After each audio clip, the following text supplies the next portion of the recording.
महाड शहरात सुरू असलेल्या संततधार पावसामुळे आज सोमवारी दुपारी शहरातील डॉक्टर आदित्य मामूनकर हॉस्पिटल बाहेरील विद्युत वाहक तारांवर मोठे झाड कोसळल्याने शहरातील काही भागांचा वीज पुरवठा खंडित झाला। झाड कोसळल्यामुळे विद्युत खांब वाकल्याने सुरक्षिततेच्या कारणास्तव महावितरण विभागाने तातडीने संबंधित परिसरातील वीज पुरवठा बंद केला।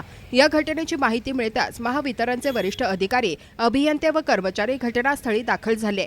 तसेच नगर परिषद विद्युत विभाग आणि संबंधित प्रभागाचे नगरसेवक हेमंत चांदलेकर यांनीही घटनास्थळी भेट देऊन परिस्थितीचा आढावा घेतला।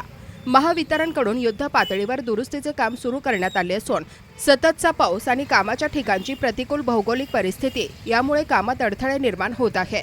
त्यामुळे वीज पुरवठा पूर्ववत करण्यासाठी सुमारे 4 ते 5 तासांचा कालावधी लागू शकतो, अशी माहिती विद्युत विभागाकडून देण्यात आली आहे। या घटनेमुळे दस्तुरी नाका, सरेकराळी, चौदार तळे परिसर, तांबटाळी, तहसीलदार कार्यालय परिसर, पानसारी मोहल्ला आदी आसपासच्या भागांचा वीज पुरवठा खंडित झाला असून नागरिकांना काही काळ गैरसोयीचा सामना करावा लागू शकतो। अरे आहे इबा बाई गाडी ह्याची गाडी घेऊन चाललाय।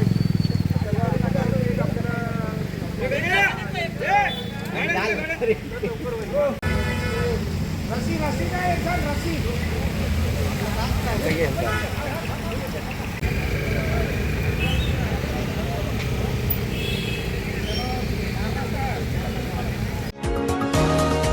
तुम्ही पाहत आहात विस्टा न्यूज मराठी।